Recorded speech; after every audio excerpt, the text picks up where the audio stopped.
This page showcases the cover of DC UK Dreamcast Magazine, issue number 05, priced at £2.95.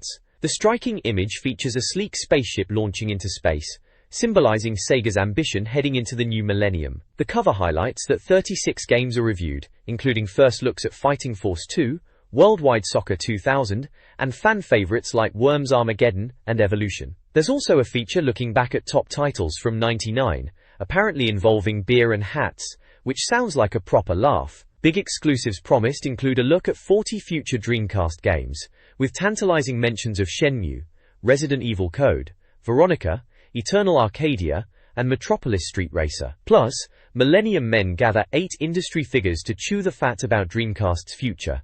Looks like they're ready to blast off into the year 2000. This page is an advert for the European Sonic Speed Challenge, a competition with Reebok DMX, offering prizes for the fastest players in a special Sonic course. This page details the contents of issue number 05, boldly ushering in the new millennium. Headlining the features are Millennium Men, showcasing insights from gaming's sharpest minds, and the intriguing Nostradamus piece, delving into supposed predictions for upcoming Dreamcast blockbusters like Shenmue. We also find Game for a Laugh, reflecting on the best titles 1999 had to offer. The page gives a glimpse into the reviews in DC Now, featuring games like Fighting Force 2 and Evolution, and teases future releases in DC Next such as Resident Evil 2. News fills the DC Express section, while DC World offers guides, including one for Shadow Man. It's a comprehensive look at what's packed inside this issue, promising a deep dive into the Dreamcast world as the year 2000 kicks off. This page introduces the magazine's crack team, featuring hilarious baby photos of the staff alongside their roles and favorite baby foods. The headline boldly claims this is the last time you'll see them looking presentable, blaming the 70s for the questionable style choices on display. You'll find the core editorial staff here, including the editor, art team, and production crew.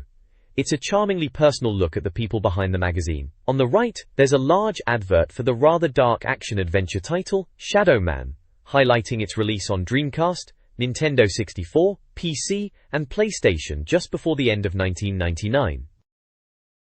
This page is the DM at Ill section, where the good readers have penned their thoughts, gripes, and queries about all things Dreamcast. It's billed as your chance to put the magazine team and Sega straight.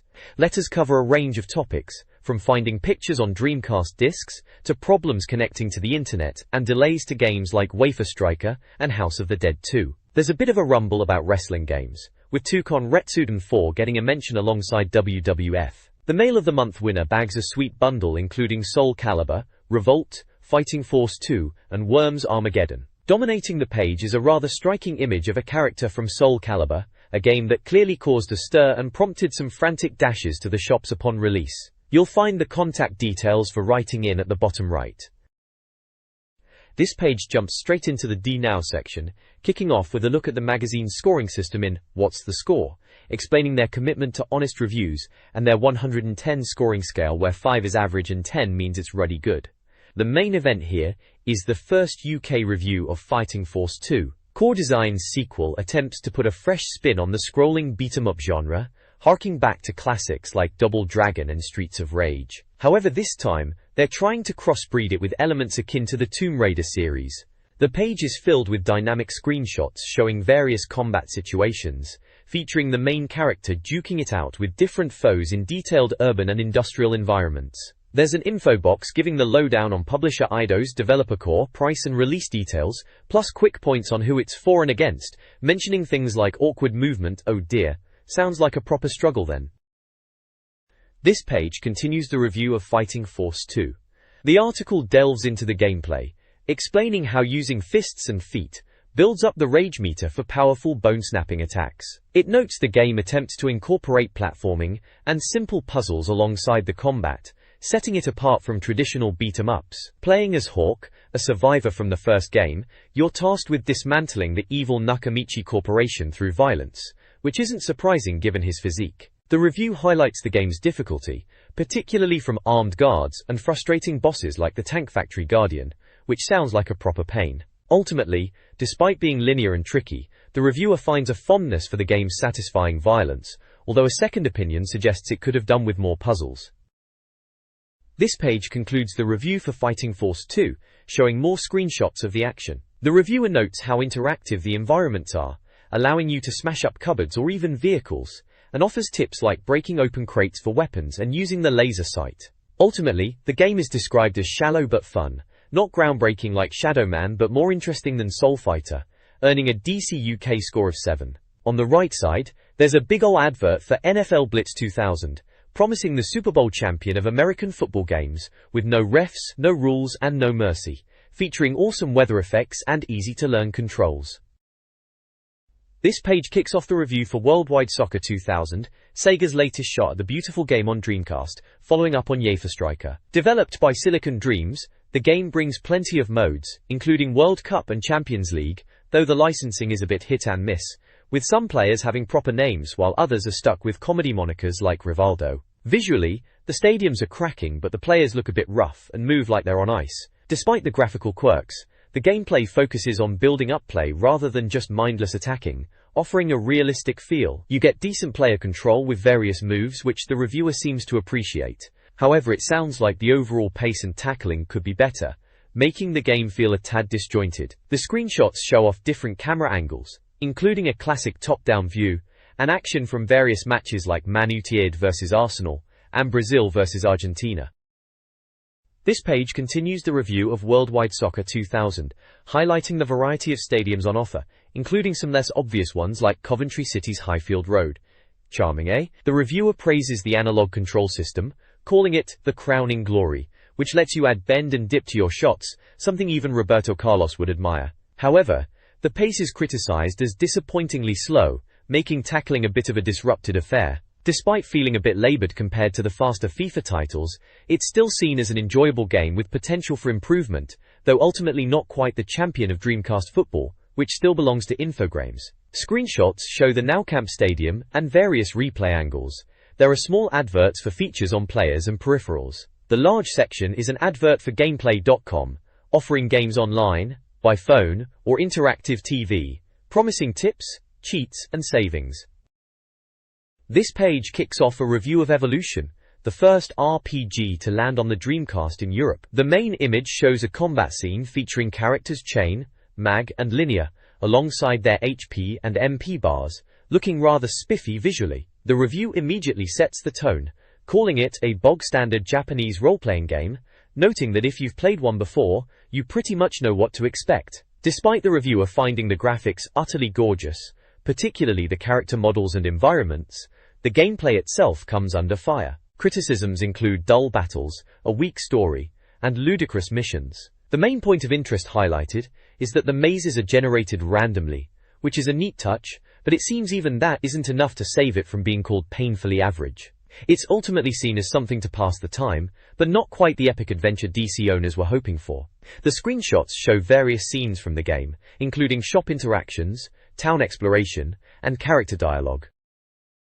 This page continues the review of Evolution, diving deeper into its gameplay loop. The main attraction is exploring randomly generated ruins and temples to find treasure, but the reviewer notes this quickly becomes dull as the maze graphics are frustratingly repetitive. The combat, while shown in various screenshots depicting status effects like poison and sleep and highlighting characters like Grenade, is also criticized as part of the game's dull gameplay that feels messy and disorganized. Despite being functional, Evolution is deemed far from revolutionary, earning a modest score of 5 out of 10. The opposing page is a large, bright advertisement for Evolution, the world of sacred device, proudly proclaiming itself as the first RPG on the Dreamcast. This page is all about the novelty RC Racer, Revolt. The review dives into what sets it apart from the likes of Micro Machines or Mario Kart, highlighting its surprisingly difficult and often punishing gameplay. Screenshots showcase the unique environments, from a warehouse and city streets to a supermarket aisle and dedicated racetracks, all rendered from the perspective of a tiny radio-controlled car. The reviewer points out that the game absolutely revels in punishing the player for the slightest error, particularly with confusing track design and tricky handling, earning it a rather cheeky quote about kicking you in the trousers. There's also a section dedicated to the track editor, which sounds like a proper laugh, letting you build your own courses of nightmares. While the handling is a bit Marmite, and the tracks can be a tad bewildering, the sheer variety in the track editor seem to be the main draws here. It's certainly not a gentle cruise.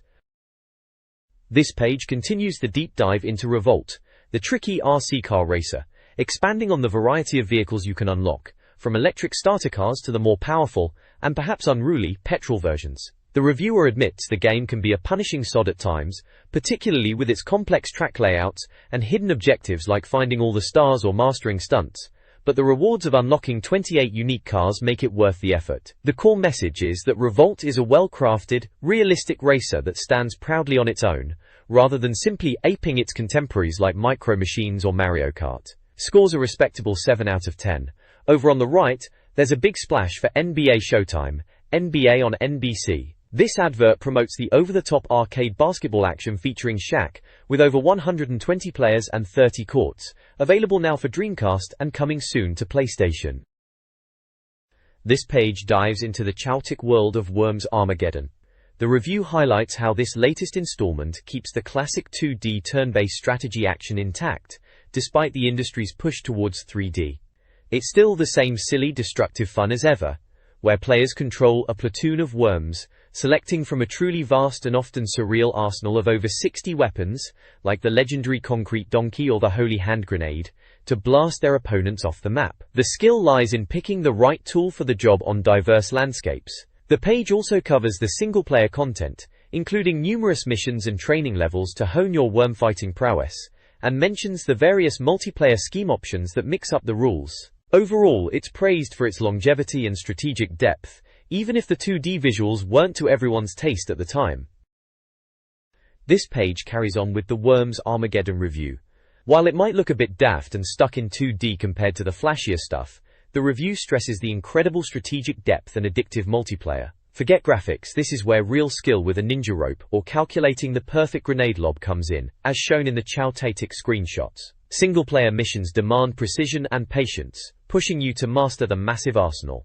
It scores a solid DC UK 8 for its timeless gameplay. Elsewhere, there's a big shiny advertisement for the remote-controlled car racer Revolt, promising high-octane miniature racing action is coming soon.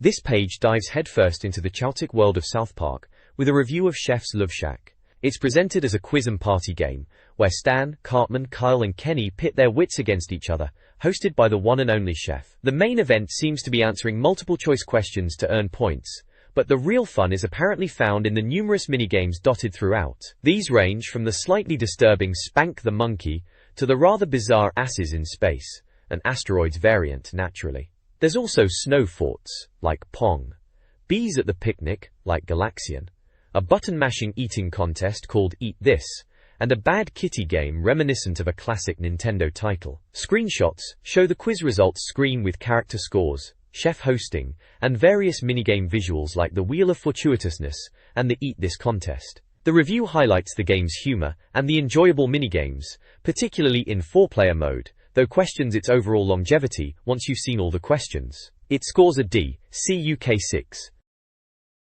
This page features the monthly charts and opinions from young Dreamcast players. The Chart Track UK sales top 10 is dominated by Sega's Zombie Blaster, House of the Dead 2, with Sonic Adventure hot on its heels. There's also a short section on what gear you could snag for £100, recommending Soul Calibur or the arcade stick. The main feature is Dreamcasters, where kids Theo, Tom and Amelia give their take on the latest games. Theo and Tom, both 9, got stuck into Worms Armageddon and the fighting game Fighting Force 2. They reckon Fighting Force 2 is brilliant, with Theo proudly declaring that Sega consoles are great because their old ones were rubbish. Finally, DC UK lists their list of love, highlighting 3 games that brought a smile this month: the quirky puzzle game Choo Choo Rocket, the strategic chows of Worms Armageddon, seeing the kids trounce them, and the frantic 4-player deathmatch action of Red Dog. Good choices all round, proving the Dreamcast had some serious variety. This page features the Expert Witness section, where the winners of Robot Wars, Team Behemoth, get their hands on the RC racing game, Revolt. There's a large image of their formidable robot, Behemoth, alongside a picture of the team themselves. The article explains that the Pritchards, Edward, Michael and Anthony, and their friends Kane Aston and Jonathan Henley, already huge gamers with an almost absurd collection of consoles, were the perfect choice to test drive the Dreamcast version of a game they already loved on PC. Screenshots show the fast-paced remote control car action of Revolt. The team are clearly impressed, noting the superior graphics compared to the PC version, praising the realistic controls and sound effects, and highlighting the brilliant multiplayer. These lads know their stuff, confirming Revolt is a cracking racer on the Dreamcast.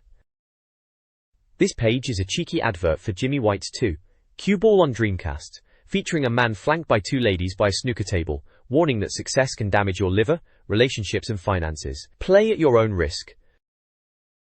This page dives into the crucial Christmas sales period for Dreamcast. The main feature, Christmas Cracker, discusses how game retailers are eyeing the console as a potential bestseller, with some like Virgin and Pink Planet reporting strong early sales despite competition from PlayStation. They reckon Dreamcast could be the must-have item this Christmas. There's also a peek at other toys vying for Santa's sack in gory Toy Story, but frankly, we're more interested in the pixels.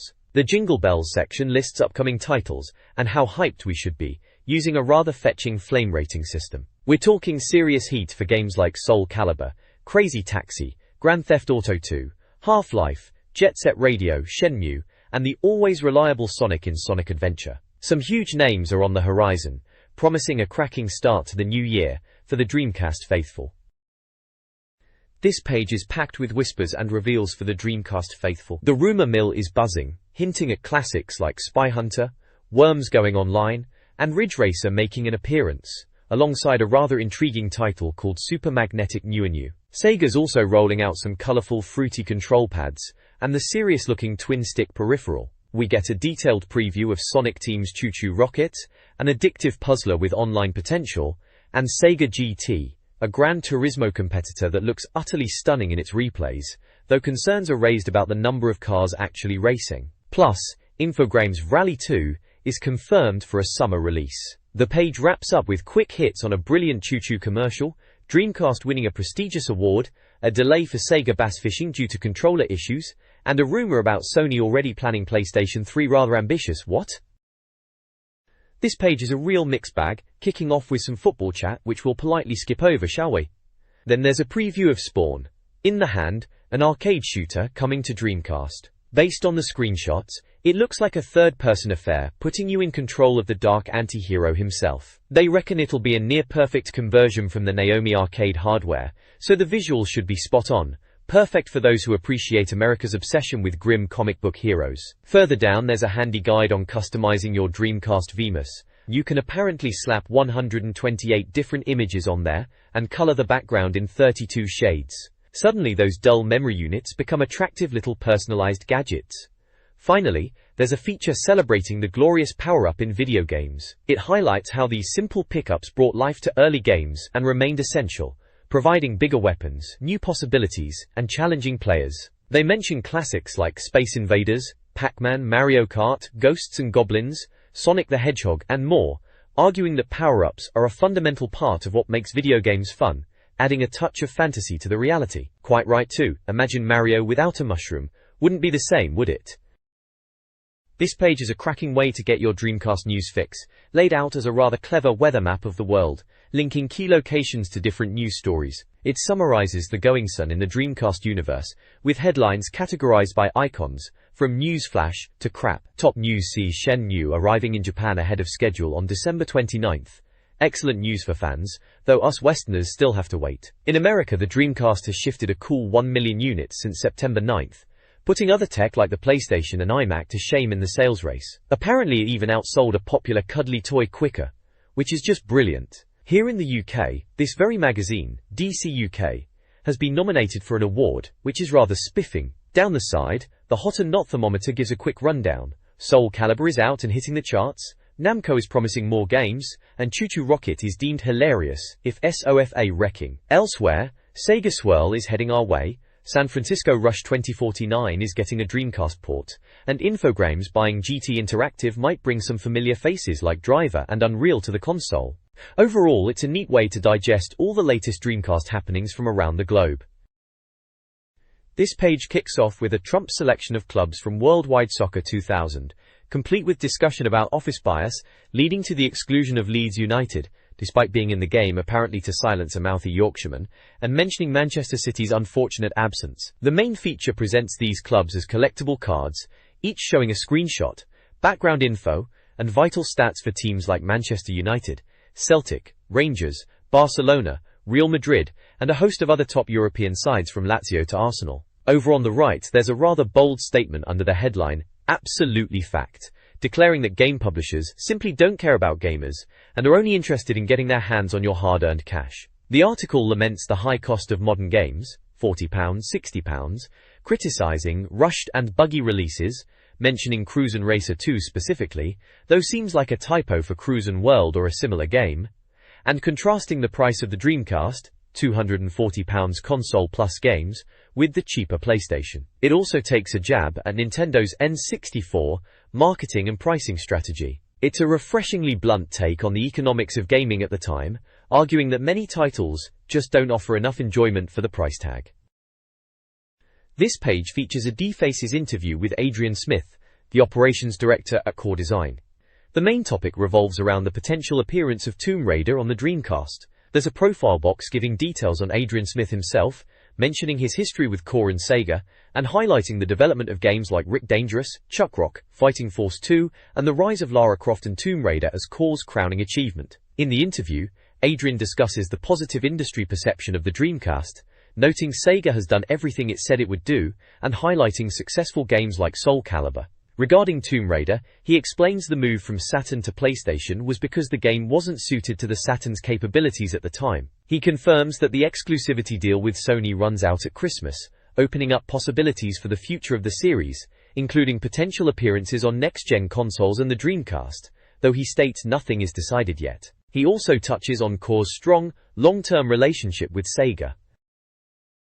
This page features a DC Faces interview with Andy Davidson, the mind behind the immensely popular Worms series. The main image shows Anisi sitting down, looking quite chilled, perhaps plotting global invertebrate domination. The article delves into the origins of Worms, born out of a concept initially involving tanks called artillery and total wormage. Andy explains how the shift to Worms gave the game far more character, a genius move if ever there was one. He touches on the game's philosophy, making something fun for mates that doesn't take itself too seriously, and offers endless variation. There's a rather amusing anecdote about the concrete donkey weapon, inspired by a childhood belief, which sounds utterly bonkers but perfectly fitting for Worms. He also discusses the challenges of retaining creative vision as game development teams grow, and briefly mentions his latest project is moving into 3D to explore new gameplay possibilities beyond the current Worms formula. This page is a feature titled Game for a Laugh, detailing the magazine's quest to find the Dreamcast Game of the Year, which devolved into a drunken party with hats, beer, and a wet sofa. A crack squad of reviewers and friends gathered to play through a selection of games, starting with Soul Calibur, before moving on to other contenders. We get impressions on Power Stone, described as an addictive and tactical brawler, NBA Showtime, a polished basketball game praised for its speed but noted for its disconcertingly non-blinking players, and Ready 2 Rumbles, which became easier to appreciate as the alcohol flowed, leading to chow-takistic button mashing and comparisons to retro boxing games. The article is presented as a transcript from the night, capturing the slurred and increasingly nonsensical commentary of the participants, affectionately dubbed the troops. It's clear finding a definitive winner was less important than the sheer, messy fun of the occasion. The next page continues the Game for a Laugh feature, documenting the magazine's drunken quest for the Dreamcast Game of the Year. Amidst photos of the increasingly intoxicated partygoers, the review shifts to Euphor Striker, deemed a fine game despite confusion over player colors, sparking debate about its depth compared to ISS 64. After Champagne, Sega Rally 2 takes the floor, criticized as a PC port lacking longevity, although Speed Devils gets a brief positive nod. The party then moves to Trickstyle, which draws comparisons to Wipeout, but is quickly dismissed as not a driving game. Sonic Adventure receives almost universal praise as faultless bar its camera, while Virtua Fighter 3 TB is found complex. Finally, Soul Calibur is hailed as superior to the Steam Train, being faster and stable, though its player selection interface isn't loved. The overall vibe is messy fun, with booze going everywhere, and participants getting rowdier, proving the night was less about finding a winner and more about the Krayik. This page continues the chronicle of the infamous Game for a Laugh party, where the noble quest for the Dreamcast's best game devolved into drunken chows. Upon waking the morning after, the participants realized they hadn't actually picked any winners or even categories in their inebriated state. After sifting through the debris of their evening, they finally managed to decide. Choo Choo Rocket is hailed as the best import game, a silly and original blast. Ready 2 Rumble Boxing is a superb beat-em-up, though ultimately eclipsed by the technical prowess of Soul Calibur. Trick Style takes the best racing game title over Sega Rally 2, praised for its looks and multi-directional tracks. UEFA Striker wins Best Sports Game, offering depth for fans but falling short in 4-player fun. And finally, the inevitable game of the year is Soul Calibur, described as an incredibly polished and playable masterpiece. The photos capture the escalating silliness, from startled expressions and empty drink cans to cowboy hats and bizarre pronouncements, truly living up to the feature's title. The next page features a rather jolly full-page advert for Netscape Online, promising free internet access. Remember those days? But the real meat is the Millennium Men feature, where they've rounded up some industry chaps to peer into the crystal ball and predict what the future holds for the Dreamcast and gaming in general. They're even pondering a time capsule. Let's hope their predictions hold up when someone digs it up in 20 years, eh? The next page continues the Millennium Men feature, showcasing more industry experts looking ahead to the year 2000 and beyond. We hear from Tony McCabe of Rage Software, Craig Sullivan from Criterion Studios, Jez San at Argonaut, and Martin Chudley of Bizarre Creations. They share fascinating insights, predicting things like motion sensor controllers, photorealistic environments within 3 years, and the potential for Croc 2 on Dreamcast. They also recall their personal gaming highs, like Manic Miner or Encounter on C64, and lows, that Dragon's Lair password system ouch, offer some surprisingly varied New Year's gaming resolutions, and propose quirky items for a time capsule, including an SNES pad, or even a Nissan Skyline GTR. It's a neat snapshot of where these gaming pioneers thought the industry was headed. The next page continues the look into the future of gaming with more industry heavyweights. Toby Gard discusses the move towards online, multiplayer console gaming, hinting at Galleon's potential in story and characterization. David Lorkey forecasts a future where gaming is seamlessly integrated into our homes, mentioning Criterion's Deep Fighter and the exciting prospect of Space Channel 5 on Dreamcast. Dave Perry reflects on meeting Miyamoto as a high point and the difficult shift from 2D to 3D as a low, looking forward to more creative freedom and controversy in games, and specifically a cool snowboarding game on Dreamcast. Mark Maslowich champions the online, multiplayer future for Dreamcast, expressing excitement for Shenmue and highlighting Sega Europe's impressive comeback. They wrap up with some New Year's resolutions and reveal eclectic choices for a time capsule, ranging from a giant Pikachu picture to a classic Sinclair ZX80. This page presents the Millennium Men's chosen objects for a time capsule heading 20 years into the future of gaming. We see a spacecraft loaded with iconic items like a Sinclair ZX80, a Super Nintendo pad, and even a cheerful Pikachu. Various industry figures weigh in, offering humorous and sometimes dark predictions about how these items and gaming itself might be perceived in the future. Expect forecasts ranging from the ZX Spectrum surviving an Armageddon to the SNES pad's legacy, leading to tongue-controlled interfaces. It seems the future holds both artistic appreciation for Atari Combat and slightly disturbing methods for game delivery, alongside a rather elevated status for the DC UK magazine itself. A truly bonkers collection for posterity. This page features a rather striking portrait of the famous prophet Nostradamus, looking suitably pensive. The headline boldly proclaims, Nostradamus, the Dreamcast prophecies, setting the stage for a rather intriguing article. The text delves into Nostradamus's historical predictions, from the English Civil War to Napoleon, and poses the crucial question, what Dreamcast games did he foresee for the next millennium? The authors, Michel de Nostradam and Keith Stewart, explain their rather challenging mission to comb through Nostradamus's century-sold quatrains, seemingly aimed via crystal ball squarely at Sega's white box, to uncover hidden video game connotations. It seems they found some surprising links and are about to reveal the truth over the next 6 pages. This page previews upcoming Dreamcast games, focusing on Shenmue and Resident Evil Code Veronica. Shenmue's prophecy, linking Bloodflow and a shadowy young man to Ryo Hazuki's revenge quest, is analyzed alongside the game's large scale and delays. Resident Evil Code Veronica is predicted to feature Claire Redfield's European journey, based on a prophecy mentioning a Daughter of the Breeze and an amphitheater. The preview also highlights other upcoming Dreamcast titles, including Arcatera, Black and White, Castlevania, Croc 2, Deadly Pursuit, Dead or Alive 2, DD Planet, Evolution RPG, Ferrari 355, and Kikayo, spanning various genres and release dates.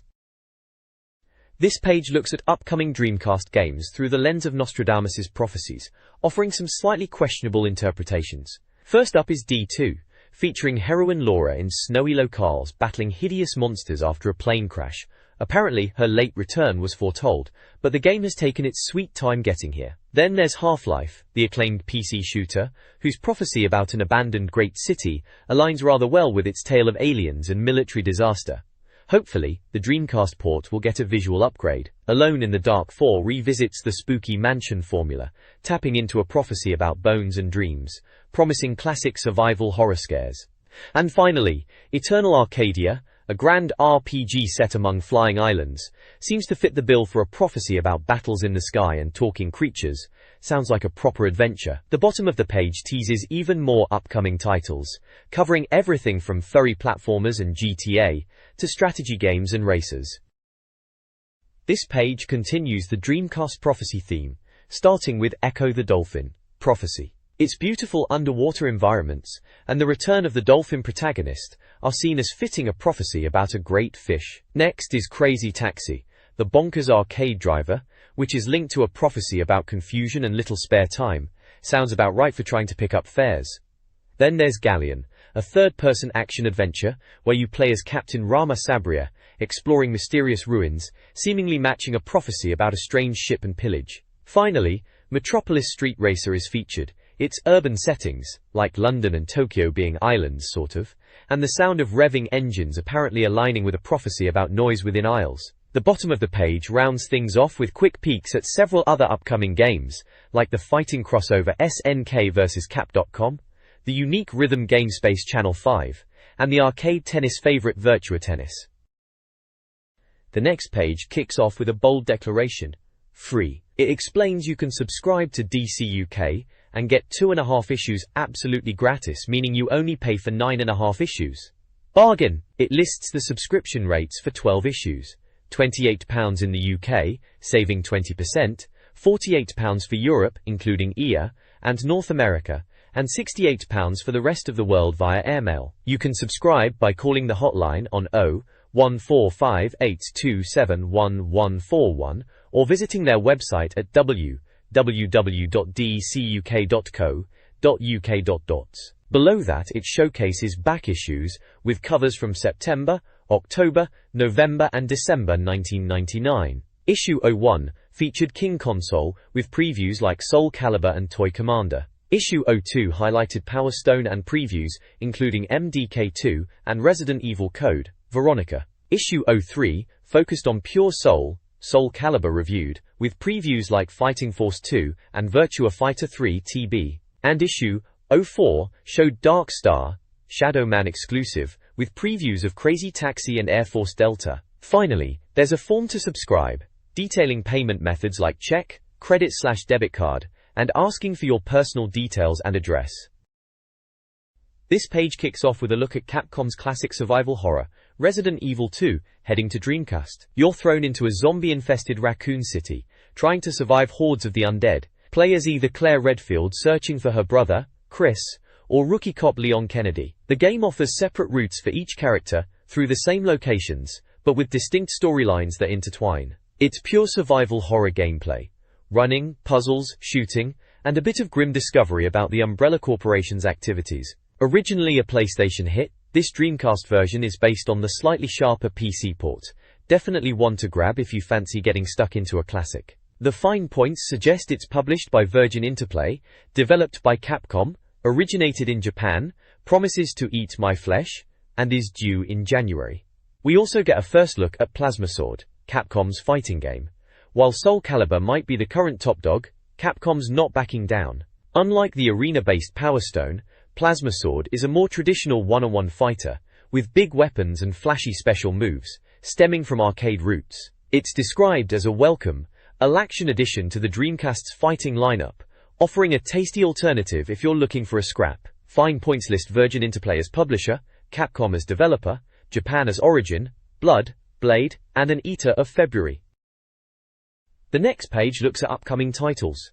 First up is Slave Zero, a mech combat game where you step into a giant robot to fight an evil empire ruling a futuristic city. Gameplay involves stomping around and blasting the bejesus out of everything in sight, promising chow-caketic fun with potential 4-player action, and even a first-person view for that extra dose of destruction. It's published by Infogrames, developed by Accolade, and slated for February. Then we dive into Dragon's Blood, described as a D&D fan's dream with hideous creatures, huge weapons, and powerful spells. This is a hack-and-slash romp through medieval fantasy worlds. You pick a character, like a warrior or sorceress, and get stuck into fighting various baddies from insectoids to dragonkin, using tactics and weapon skills. The review notes, the fighting system is intuitive and the backgrounds are atmospheric. Looks like combat time as our hero bumps into a skeleton warrior taking his hellhound for a walk after dinner, eh? It's published by Virgin Interplay, developed by Treyarch, and also set for a February release.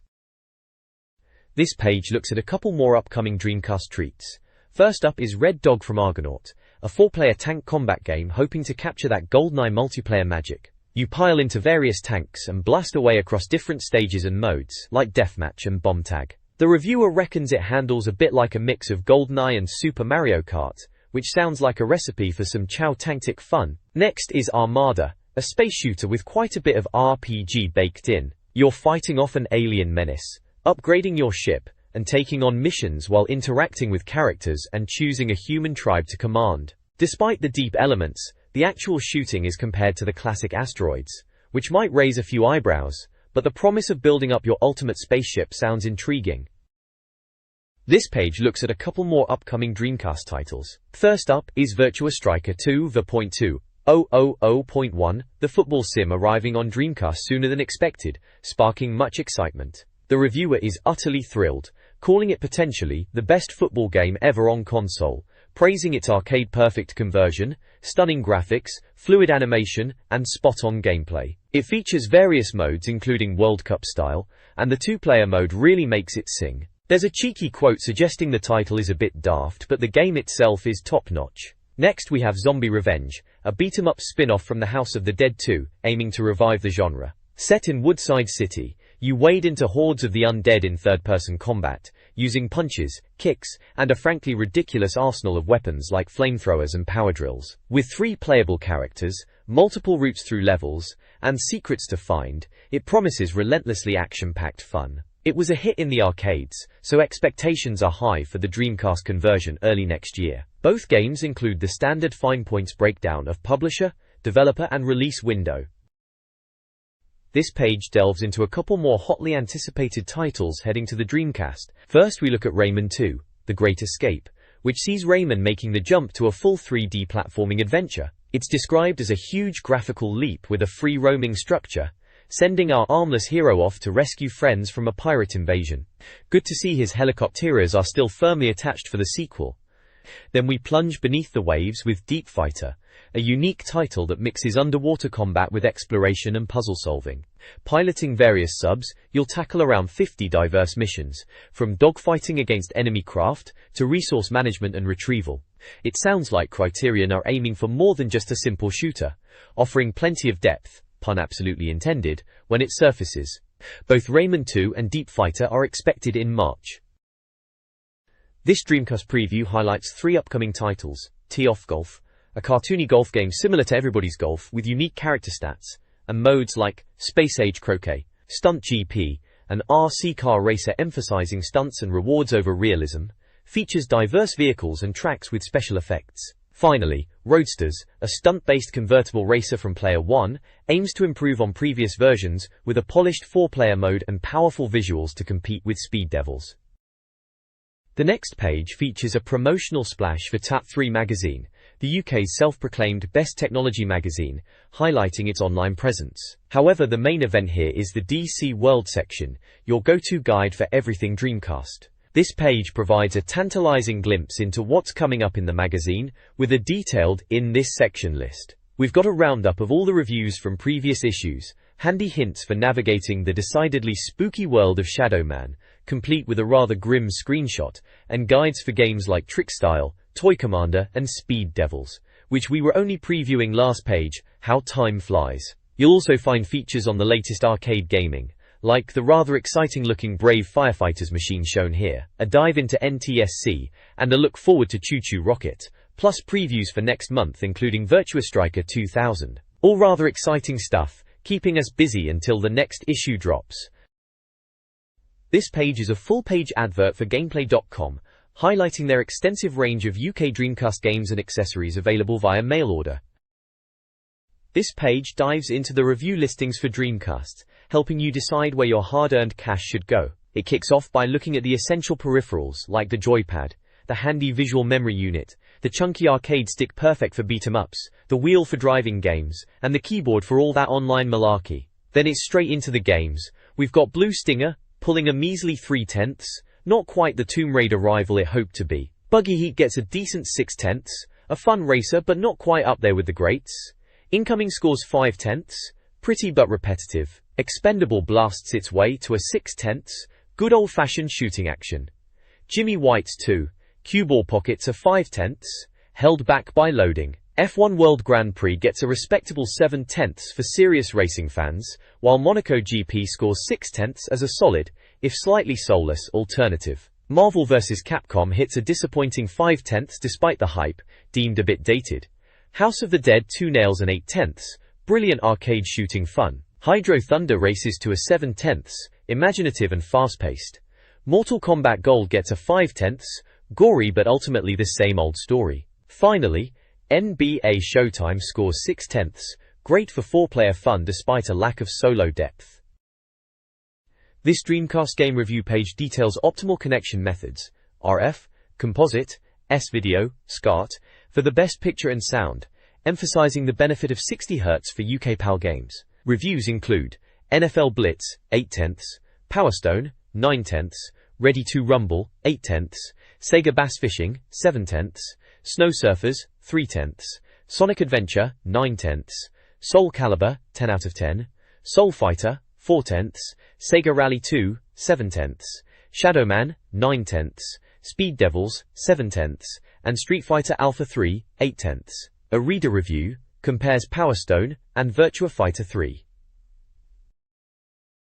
The next page dives straight into more reviews under the DC World Review Listings banner. We've got Suzuki Alster, 5/10, which sounds like a bit of a dud. Apparently the best part is the crashes, which tells you all you need to know. Toy Commander, 7/10, is up next, praised as accomplished, but maybe not the classic it could be. Then there's a reader review for Sonic Adventure, following on from the official review we saw previously. This reader seems to appreciate the mix of classic 2D feel with new 3D graphics, especially the speed sections, but finds the adventure elements a bit less engaging than expected.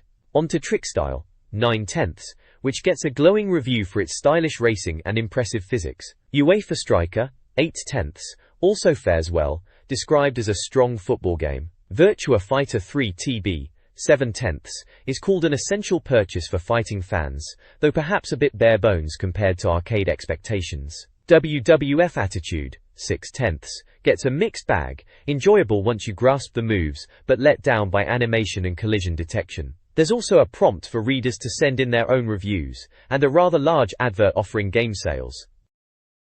The next page is where the sage advice flows in the Ask Auntie Esther column, tackling readers' burning questions about everything Dreamcast. Folks are curious about internet costs, elusive game release dates like Rainbow Six and Hidden and Dangerous, and whether classic titles like Soul Calibur have that all-important 60 Hz option. Thankfully it does. There's chatter about importing games and whether you really need that clunky mod chip.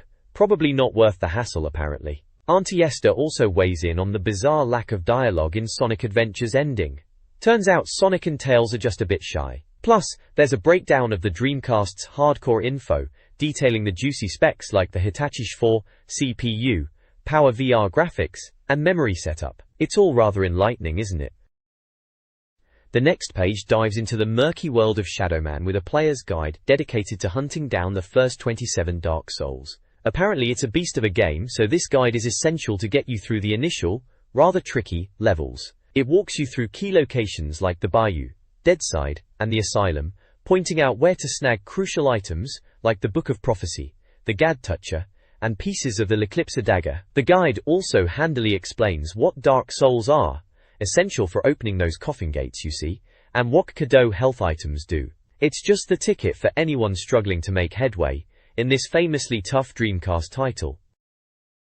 The next page continues, the Shadowman Player's Guide, directing you through the Asylum's engine block, control room, and cageways, detailing where to find more Dark Souls, and how to navigate obstacles like pistons and rope swings. It also revisits the paths of Shadow, guiding you to locate further Dark Souls, and the significant Poignée item. The guide concludes with a note that there are still many more Dark Souls to find, and a hint about the L'Eclipse Daguerre. Dominating the rest of the page is a massive advert for Software First, promoting their website, a free 96-page catalogue, and up to 40% off retail prices. Their standout offer is the £14.99 swap shop, allowing you to try games and exchange them. The ad features pricing for a wide range of Dreamcast games, accessories, and consoles, showcasing titles like Shadowman, Sonic Adventure, Soul Calibur, and Ready 2 Rumbles, amongst others. This page kicks off with some handy top secrets for Trickstyle, Speed Devils, and Toy Commander. For Trickstyle, it spills the beans on unlocking everything and getting all the stunts. Speed Devils players can cheat their way to all cars, tracks, extra money, infinite nitros, and even skip current races, which is rather unsporting, isn't it? Toy Commander cheats cover vital boosts like full ammo, restoring energy, upgrading weapons, and unlocking all rooms. The rest of the page is mostly dedicated to services and retail. There's a large advert for Cheats Unlimited, promising tips for loads of games via a premium rate phone line. Below that is a big spread from Wickedware, advertising the Dreamcast machine for just £189.99, along with a plethora of accessories like racing wheels, control pads, memory cards, and console cases, all listed with prices. They also list a significant number of Dreamcast games available for purchase or swap. This page delves into the connection between arcade gaming and the Dreamcast, under the heading Coining It. It features a review of Sega's coin-op title, Brave Firefighters. The reviewer seems pleased to find a first-person game that isn't just about shooting things, highlighting the unique concept of battling blazes with a hose. They praise the realistic control of the replica fire hose peripheral and the excellent fire graphics, noting how the water spray effect changes based on how you twist the nozzle. Screenshots showcase the fiery environments you'll be tackling. The review concludes that Sega's coin-op division has done rather well with this one. The right side of the page features a striking background design, overlaid with various Dreamcast game titles. At the bottom, Simply Games advertises cheap prices for Dreamcast games and peripherals, promising to beat competitors' prices and offering free worldwide delivery. This page is 108, from DC UK 01/00. This page dives into the world of import gaming with the Not the Same Cable section, reviewing two rather different titles. First up is Sega's Choo Choo Rocket, a frantic puzzle game from Sonic Team, where you guide adorable choo-choos, mice, into rockets using arrows, while dodging pesky cats. The review highlights its Bomberman-style graphics and incredibly addictive, Chowchetic multiplayer mode, noting it quickly created a buzz. Next we have NFL 2K, Sega's American football simulation, stepping in where EA's Madden feared to tread on Dreamcast. The reviewer is clearly impressed, calling it a quantum leap. They praise the breathtaking animation, intuitive control system, and helpful training mode, all making the on-field action smooth and authentic, though the crowd perhaps isn't quite up to scratch. Screenshots showcase the puzzle action of Choo Choo Rocket and the gridiron battles of NFL 2K. This page carries on with the crucial import gaming guide, doling out essential technical wisdom on NTSC compatibility and the absolute necessity of step-down transformers. Unless you fancy turning your Dreamcast into a paperweight, eh? On the review front, we find Konami's rhythm action caper, Pop and Music. Described as a Beatmania relative, this game is all about timing button presses to the beat, featuring a massive array of musical styles and ridiculously catchy tunes that'll lodge themselves firmly in your brain. Screenshots show the colorful note highways and cheerful sprites. You'll also find lists detailing the current top-selling and most anticipated import titles, alongside various adverts for mail-order companies flogging Dreamcast games and gear. This page dives into the internet realm with Surf's Up, guiding you through the online ocean. There's a fantastic guide on creating your own VMU animations using DreamAnimator and Booyaka.com, detailing the pixel-by-pixel process. We also hear about a bizarre Sonic Adventure online contest hunting for Reebok trainers. Because, well, why not? The feature rounds up a mixed bag of interesting websites, from useful reader-submitted Dreamcast sites like Dreamcast World and Ego Dreams, to more quirky ones, like a satirical Sega news site, and places for creating funny text effects. You can also find info on other cool VMU animations available online, including Code Veronica and South Park-themed ones, and even a downloadable VMU puzzle game called Slide Puzzle. To cap it off, there's a handy glossary of essential internet terms, ensuring you know your HTML from your HTTP when you're out there surfing. This page looks at the crucial things you need for your second childhood: toys. It's titled, Powered Down, questioning what good being a grown-up gamer would be without some playthings. We're presented with a selection of essential items. First up is a wind-up Cartman, noted for infiltrating every part of life. Apparently, this poorly painted chap is incredibly loud, and his wobbly movement paired with crude South Park phrases scores high on the annoyance scale. Then we have Wiggly Worms, a memory game involving grabbing worms from a plastic apple. It's described as exciting for about 30 seconds before short attention spans kick in, probably best left to the kids. Football gets a mention, not the game itself but the real-world activity. It's a reminder to step away from the screen, grab some jumpers for goalposts, and actually interact with mates face-to-face, before scanning evidence of your physical exertion onto a web page. It's even free if you know a PR bloke. Dinity, finally, the remote control car is hailed as potentially the best office toy since the dartboard. Despite its incessant whirring, it manages to distract from actual games like Revolt, letting you bash people's ankles instead of racing the Titanic. Apparently, one colleague was a right snob for complaining it wasn't a far more expensive Tamiya. This page continues Carl's diary from the Powered Down section, giving us a peek into the DC UK team's downtime. We hear about deadline celebrations involving tequila, Esther apparently has a flatmate who's banned her from drinking, intense sessions of NBA Showtime pitting Stephen and Keith against Carl, and the general chows of trying to lay out the magazine while Keith is engrossed in Nostradamus research. Chris even invented extreme darts in the office, which sounds utterly mental. The body parts section introduces a frankly disturbing idea: creating a Dreamcast team photo fit by chopping up everyone's photos.